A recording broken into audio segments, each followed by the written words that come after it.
Bonjour à tous, bienvenue pour ce nouveau numéro de Dans les rues de Paris. Aujourd'hui, nous avons consacré un premier numéro à la rue de Rivoli. Mais il est certain que c'est une artère de Paris qui méritera d'autres approfondissements. Donc notre photographie du jour, la voici, et vous avez un titre qui est très simple, Paris, la rue de Rivoli. À côté, vous avez le tampon de la ville de Paris. À droite, là-bas, c'est le logo des frères Nordin, donc célèbre éditeur parisien de cartes postales. Au fond, là-bas, eh bien, on a une plaque de rue qui est malheureusement illisible, mais je peux vous certifier qu'il s'agit de la rue de Marengo. Donc Marengo, Rivoli, ce sont deux noms qui vont bien ensemble.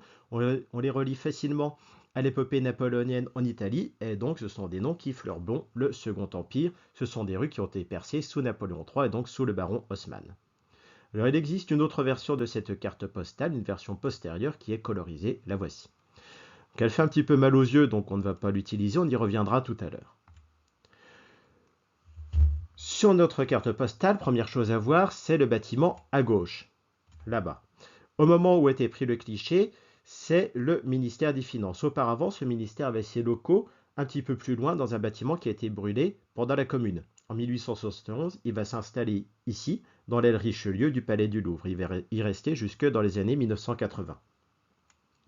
Le bâtiment en face, vous pouvez lire GRA, c'est pour Grand Magasin du Louvre.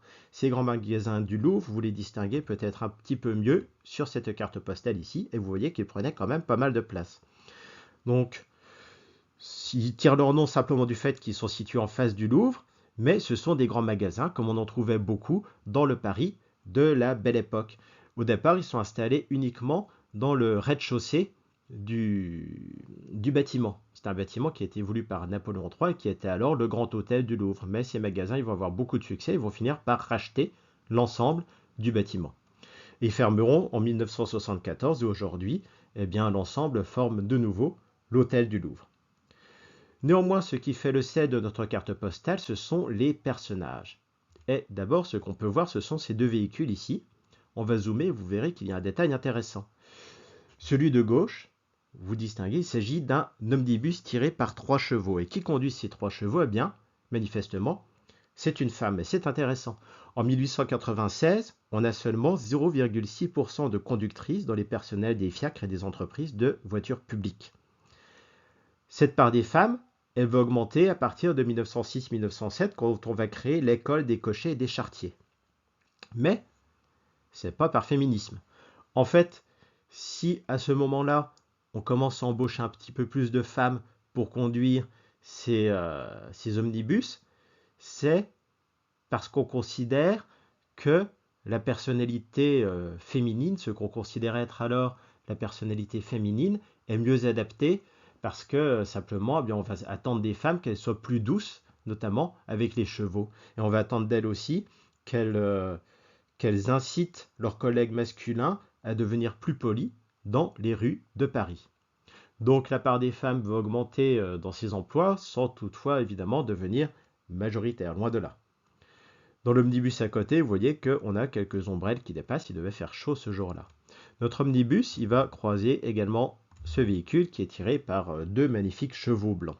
Et puis là-bas, derrière, vous avez 3 fiacres qui avancent de notre rue de Rivoli et qui sont gênés parce que devant eux, eh bien, vous distinguez cette colonne de soldats. Colonne de soldats qui marchent au pas, le fusil sur l'épaule, avec à côté d'eux leur officier. Et devant, vous avez le tambour qui, sans doute, rythme la marche. Sur le côté, on a des passants qui sont pour certains indifférents à la marche des soldats et d'autres qui assistent au spectacle. Donc c'est un spectacle qui doit être assez courant dans notre rue de Rivoli, puisqu'un petit peu plus loin, à quelques dizaines de mètres dans le dos du photographe, se trouve la caserne Napoléon. Alors on va revenir sur notre carte postale colorisée, que voici. Et on retrouve donc nos militaires sur lesquels vous reconnaissez la fameuse tenue d'avant 1915, avec les chatoyants pantalons rouges, les belles tenues. Donc on est encore à l'époque où on pense que aller à la bataille, eh bien, ça va être une fête. Parce que à l'époque napoléonienne, c'était ça. On marchait beaucoup, on détestait la marche, mais pour aller à la bataille, on s'habillait bien, comme pour aller à une fête. Donc, ces tenues, c'est finalement encore une sorte de nostalgie des guerres napoléoniennes. Évidemment, quelques années plus tard, eh bien, on va se rendre compte que la façon de mener la guerre, la façon de l'apercevoir aussi, a quelque peu changé. Et ce qui est intéressant ici, comme souvent dans les photographies de notre belle époque, c'est que on est entre deux âges. C'est-à-dire que d'un côté, vous avez ces soldats qui défilent à l'ancienne avec leurs uniformes du 19e siècle, même du début du 19e siècle. Et de notre côté, eh bien, on a cette femme, que vous distinguez peut-être encore mieux ici, et qui conduit son omnibus. Donc le travail des femmes, la perception des femmes évolue lentement pendant notre belle époque. Elle va connaître un coup d'accélérateur pendant la Première Guerre mondiale, qui va permettre une certaine émancipation des femmes. Et évidemment, à cette même époque, eh bien, les pantalons rouges vont disparaître, et avec eux va disparaître également la guerre à l'ancienne. Donc comme d'habitude, eh bien, je vous remercie d'avoir regardé cette vidéo et je vous donne rendez-vous dans quelques jours pour la suivante.